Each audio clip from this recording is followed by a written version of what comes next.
नमस्कार दोस्तों, आधुनिक भारत की इस वीडियो श्रृंखला में आपका स्वागत है। दोस्तों यहाँ पर मैं कुछ दिनों से आपको वीडियो नहीं प्रोवाइड कर पाया, इसके लिए मैं आप लोगों से माफ़ी चाहता हूँ। अब आपको डेली यहाँ पर कंटिन्यू वीडियो मिल जाएगा। जैसा कि आप लोगों को पता है कि मैं यहाँ पर आधुनिक भारत की जो घटना चक्र पूर्वावलोकन है उसका सीरीज़ यहाँ पर मैं चला रहा था और उसके सारे के सारे वीडियो व्याख्या के साथ हम लोग यहाँ पर डिस्कस कर रहे थे। उसी सीरीज़ में हमने 15 वीडियो ऑलरेडी इसके अपलोड कर दिए हैं अपने चैनल पर, आप लोग देख सकते हैं।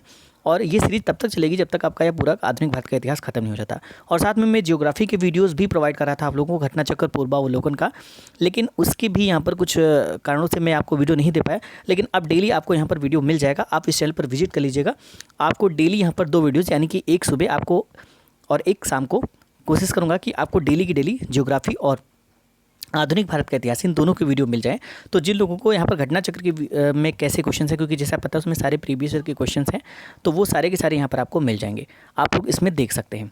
तो चलिए शुरू करते हैं आज का हमारा वीडियो सेशन। सो गाइज, यहाँ पर जो पहला क्वेश्चन निकल कर आ रहा है वह है, बरिंद्र कुमार घोष की क्रियाकलापों ने एक गुप्त क्रांतिकारी संगठन को बंगाल में जन्म दिया। तो उस गुप्त क्रांतिकारी संगठन का नाम बताना है। तो आंसर आपका हो जाएगा यहाँ पर अनुशीलन समिति। ठीक है, इसकी व्याख्या बता देते हैं। वर्ष 1905 में, कब की बात की जा रही है, ये बात की जा रही है वर्ष 1905 की। वर्ष 1905 में वरिंद्र कुमार घोष ने भवानी मंदिर नामक पुस्तिका में एक लेख लिखा, जिसमें क्रांतिकारी कार्यों को संगठित करने के लिए एक केंद्र बनाने के बारे में विस्तृत जानकारी दी गई थी। बंगाल में क्रांतिकारी विचारधारा फैलाने का जो श्रेय है ये वरिंद्र कुमार घोष और भूपेंद्र नाथ दत्त को दिया जाता है। वरिंद्र कुमार घोष के क्रियाकलापों के फलस्वरूप बंगाल में अनुशीलन समिति का एक क्रांतिकारी संगठन के रूप में उदय हुआ। ठीक है, अगला क्वेश्चन देखते हैं, बरिंद्रनाथ घोष किससे संबंधित थे? तो इसका आंसर हो जाएगा अनुशीलन समिति से। ठीक है, अगला क्वेश्चन है, अनुशीलन समिति थी तो क्या थी? तो ये थी एक क्रांतिकारी संगठन, यानी कि ऑप्शन नंबर डी आपका सही आंसर हो जाता है। नेक्स्ट है, बरिंद्र घोष निम्नलिखित में से किससे जुड़े हुए थे? तो ये अनुशीलन समिति से जुड़े हुए थे, ऑप्शन नंबर बी आपका सही आंसर हो जाता है। बरिंद्र घोष तथा भूपेंद्र नाथ दत्त के सहयोग से वर्ष 1907 में कलकत्ता में अनुशीलन समिति का गठन किया गया था। तो क्वेश्चन आपका पूछा जा सकता है कि अनुशीलन समिति का गठन कहाँ किया गया था? तो ये कलकत्ता में किया गया था। किसके सहयोग से? बरिंद्र घोष और भूपेंद्र नाथ दत्त के सहयोग से। इसका जो प्रमुख उद्देश्य था वो था खून के बदले खून। वर्ष 1905 के बंगाल विभाजन से युवाओं में उपजा आक्रोश अनुशीलन समिति की स्थापना के पीछे एक प्रमुख वजह थी। ठीक है, अगला क्वेश्चन देखते हैं, बाल गंगाधर तिलक को लोकमान्य तिलक विशेषण कब दिया गया? तो ये दिया गया क्रांतिकारी आंदोलन से, ऑप्शन नंबर बी आपका सही आंसर हो जाता है। जून 1897 में चापेकर बंधुओं ने पूना की प्लेग कमेटी के अध्यक्ष रैंड और लेफ्टिनेंट आयर्स की हत्या कर दी थी। रैंड की हत्या को लेकर यह आरोप लगाया गया कि तिलक के नेतृत्व में पूना कि ब्राह्मणों ने यह साजिश की थी, परंतु अंग्रेज सरकार तिलक के खिलाफ कोई सबूत नहीं जुटा सकी। जुलाई 1897 में तिलक को भारतीय दंड संहिता की धारा 124A के तहत राजद्रोह के आरोप में गिरफ्तार कर लिया गया तथा उन पर मुकदमा चलाकर उन्हें 18 महीने की कैद की सजा दी गई, जिसका देश भर में भारी विरोध हुआ। इस कारण तिलक अखिल भारतीय नेता के रूप में लोकप्रिय हो गए और जनता ने उन्हें लोकमान्य की उपाधि दी। ठीक है, अगला क्वेश्चन है, स्वतंत्रता आंदोलन के क्रांतिकारी आतंकवादियों का पहला महत्वपूर्ण साहसिक कार्य वर्रा डकैती का स्थान था। तो ये था पूर्वी बंगाल में, ऑप्शन नंबर सी आपका सही आंसर हो जाता है। वर्ष 1908 की वर्रा डकैती का स्थान पूर्वी बंगाल में अवस्थित था। वर्रा डकैती करने वाले क्रांतिकारियों के समूह को पुलिन बिहारी दास ने नेतृत्व प्रदान किया था। ठीक है, अगला क्वेश्चन है, मुजफ्फरपुर में किंग्सफोर्ड की हत्या का प्रयास कब किया गया? तो ये प्रयास किया गया था वर्ष 1908 में। 30 अप्रैल वर्ष 1908 को बिहार के मुजफ्फरपुर में खुदीराम बोस और प्रफुल्ल चाकी ने किंग्सफोर्ड पर बम फेंका, परंतु किंग्सफोर्ड बच गया और दुर्भाग्य से राष्ट्रीय आंदोलन से हमदर्दी रखने वाले मिस्टर कैनेडी की पत्नी एवं पुत्री मारी गई।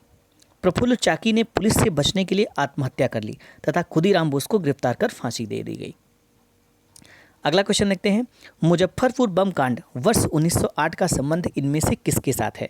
तो ये आपका प्रफुल्ल चाकी से है, ऑप्शन नंबर सी आपका सही आंसर हो जाएगा। नेक्स्ट क्वेश्चन है, निम्नलिखित में से किसने बड़ी बुद्धिमानी के साथ अलीपुर षड्यंत्र मामले में अरविंद घोष का बचाव किया था? तो इसका आंसर हो जाएगा चित्तरंजन दास ने। ऑप्शन नंबर ए आपका सही आंसर हो जाता है। अलीपुर षड्यंत्र मामले जो कि वर्ष 1908 में अरविंद घोष और उनके भाई बारिंद्र घोष सहित 34 लोग अवैध हथियार रखने के आरोप में गिरफ्तार हुए थे। इस मामले में 15 लोगों को सजा हुई थी, परंतु अरविंद घोष रिहा कर दिए गए। इस मामले में अरविंद घोष का बचाव एडी चोटी का जोर लगाकर चित्तरंजन दास ने किया था। अगला क्वेश्चन देखते हैं, किस वर्ष हिंदुस्तान रिपब्लिकन एसोसिएशन की स्थापना हुई थी? तो इसकी स्थापना हुई थी वर्ष 1924 में।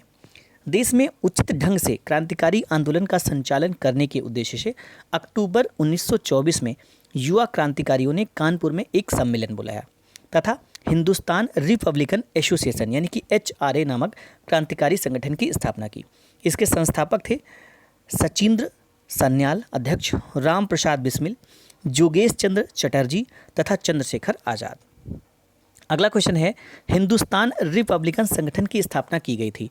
तो ये की गई थी कानपुर में। ऑप्शन नंबर बी आपका सही आंसर हो जाता है।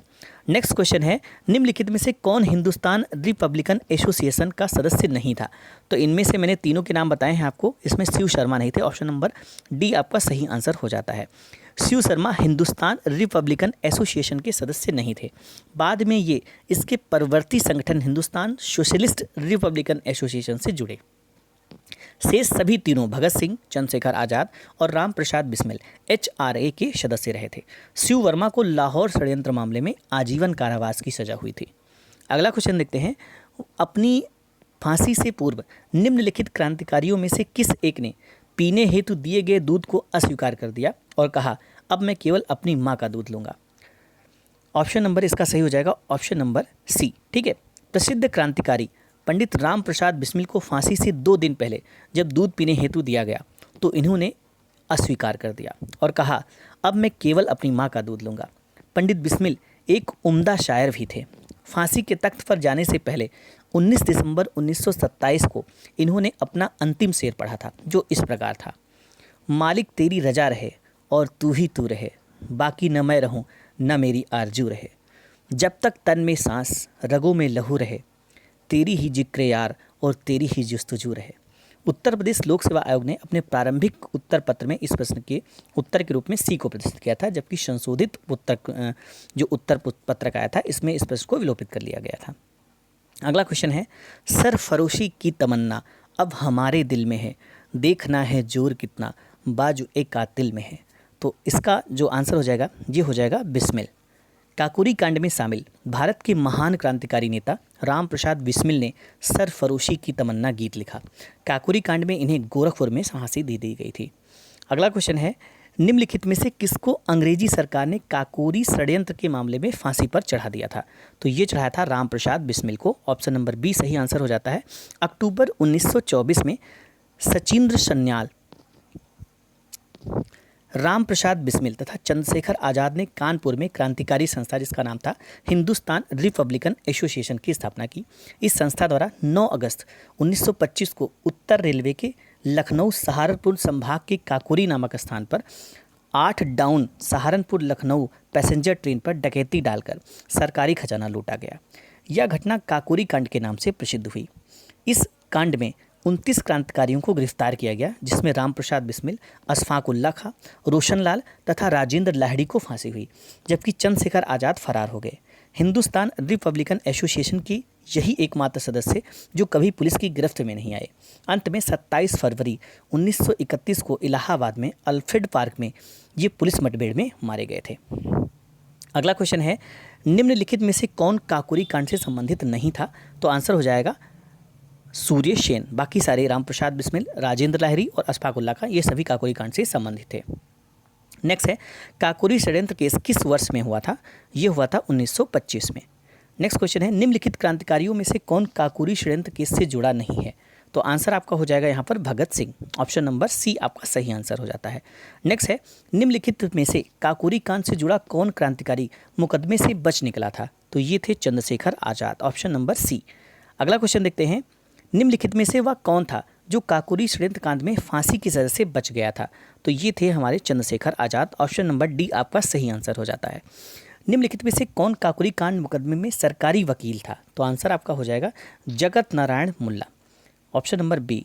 काकोरी कांड 1925 को अंजाम हिंदुस्तान रिपब्लिकन आर्मी यानी कि एचआरए द्वारा दिया गया। इस कांड में कई लोग पकड़े गए और उन पर मुकदमा चलाया गया। सरकार की ओर से पैरवी के लिए जगत नारायण मुल्ला को नियुक्त किया गया और अभियुक्तों की ओर से सरकार ने लक्ष्मी शंकर मिश्र, केसी दत्त और जयकरण नाथ मिश्र को नियुक्त किया। अभियुक्तों की मांग थी कि उच्च कोर्ट के वकीलों को सरकार नियुक्त करे, परंतु सरकार का निर्णय अंतिम था। किसने कहा था, दरो दीवार पे हसरत की नज़र करते हैं, खुश रहो अहले वतन, हम तो सफ़र करते हैं। ऑप्शन नंबर डी यहाँ पर हो जाएगा, वाजिद अली शाह ने कहा था, ऑप्शन नंबर डी। उपयुक्त उक्ति अवध के आखिरी नवाब वाजिद अली शाह की है। भारतीय क्रांतिकारियों द्वारा इस नज़्म का प्रयोग जेल में बंदी रहने के दौरान तथा फांसी दिए जाने पर किया गया था। अगला क्वेश्चन है, हिंदुस्तान सोशलिस्ट रिपब्लिकन एसोसिएशन गठित की गई थी, तो ये चंद्रशेखर आज़ाद के द्वारा गठित की गई थी। 9 से 10 सितंबर 1928 को चंद्रशेखर आज़ाद के नेतृत्व में दिल्ली के फिरोज शाह कोटला मैदान में हिंदुस्तान सोशलिस्ट रिपब्लिकन एसोसिएशन की स्थापना हुई। इसका उद्देश्य भारत में एक समाजवादी गणतंत्रवादी राज्य की स्थापना करना था। साइमन कमीशन के विरोध में लाला लाजपत राय पर लाठियों से प्रहार करने वाले सहायक पुलिस अधीक्षक सैंडर्स की 30 अक्टूबर 1928 को भगत सिंह, चंद्रशेखर आज़ाद तथा राजगुरु द्वारा की गई हत्या इस संगठन की पहली क्रांतिकारी गतिविधि थी। HSRA के 2 सदस्यों भगत सिंह तथा बटुकेश्वर दत्त ने 8 अप्रैल 1929 को केंद्रीय विधानमंडल में उस समय बम फेंका जब ट्रेड डिस्प्यूट बिल और सेफ्टी बिल पर बहस चल रही थी। इसका उद्देश्य सरकार को डराना मात्र था। अगला क्वेश्चन है, भगत सिंह ने सेंट्रल असेंबली में बम फेंका था, तो ये फेंका था बटुकेश्वर दत्त के साथ। ठीक है। अगला क्वेश्चन है, हिंदुस्तान सोशलिस्ट रिपब्लिकन आर्मी की स्थापना कब हुई थी, तो ये हुई थी 1928 में। अगला क्वेश्चन है, निम्नलिखित में से किसने बहरी ब्रिटिश सरकार को सुनाने हेतु केंद्रीय विधानसभा में अप्रैल 8, 1929 को बम फेंका था, तो ये किसने फेंका था, तो इसमें भगत सिंह, सुखदेव, बटुकेश्वर दत्त के साथ भगत सिंह ने बटुकेश्वर दत्त के साथ, यानी कि 1 और 4, ऑप्शन नंबर डी आपका सही आंसर यहाँ पर हो जाता है। हिंदुस्तान सोशलिस्ट रिपब्लिकन एसोसिएशन के संस्थापक नेताओं में एक थे, तो वो कौन थे, तो ये थे Bhagat Singh, option number B सही आंसर हो जाता है। विजय कुमार सिंह, शिव वर्मा, जयदेव कपूर, भगत सिंह, भगवती चरण वोहरा तथा सुखदेव ने चंद्रशेखर आज़ाद के नेतृत्व में HRA को पुनः संगठित करने का कार्य शुरू किया। सितंबर 1928 में फिरोज शाह कोटला मैदान दिल्ली में चंद्रशेखर आज़ाद के नेतृत्व में एक बैठक हुई जिसमें HRA का नाम बदलकर हिंदुस्तान सोशलिस्ट रिपब्लिकन एसोसिएशन कर दिया गया। अगला क्वेश्चन है, किसने सचिंद्र सन्याल द्वारा स्थापित हिंदुस्तान रिपब्लिक एसोसिएशन का नाम बदलकर हिंदुस्तान सोशलिस्ट रिपब्लिक एसोसिएशन कर दिया था, तो ये किया था चंद्रशेखर आज़ाद ने। ठीक है। चंद्रशेखर आज़ाद के नेतृत्व में सितंबर 1928 में दिल्ली के फिरोज शाह कोटला मैदान में हिंदुस्तान रिपब्लिकन एसोसिएशन का नाम बदलकर हिंदुस्तान सोशलिस्ट रिपब्लिकन एसोसिएशन कर दिया गया। इसका मुख्य उद्देश्य भारत में समाजवादी गणतंत्रवादी राज्य की स्थापना करना था। अगला है, वर्ष 1928 में हिंदुस्तान सोशलिस्ट रिपब्लिकन एसोसिएशन की स्थापना कहाँ हुई थी, तो ये हुई थी दिल्ली में कोटला मैदान में। अगला क्वेश्चन है, क्रांतिकारी चंद्रशेखर आज़ाद को अंग्रेज़ों ने कैसे मार डाला था, तो ये मारा था मुठभेड़ में गोलियों से, ऑप्शन नंबर सी आंसर आपका सही आंसर हो जाता है। तो ये थे दोस्तों यहाँ पर आज के इंपॉर्टेंट क्वेश्चंस। इसी तरह के आप क्वेश्चंस पाने के लिए हमारे चैनल को सब्सक्राइब कर सकते हैं। ये पूरी की पूरी सीरीज कंटिन्यू रहेगी और जब तक कि सारे के सारे क्वेश्चंस यहाँ पर कंप्लीट नहीं हो जाते हैं हम आपको ये सीरीज कंटिन्यू रखेंगे। तो इस सीरीज को पूरा देखें और ज्योग्राफी की भी सीरीज चल रही है उसको भी अब डेली कंटिन्यू आपको वीडियो मिलेगा, तो आप उस सीरीज को भी देखें और अपना फीडबैक जरूर दें और दोस्तों ज़्यादा से ज़्यादा दोस्तों के साथ शेयर भी जरूर करें। तो मिलते हैं इसी सीरीज के नए वीडियो के साथ, तब तक के लिए थैंक्स फॉर वॉचिंग।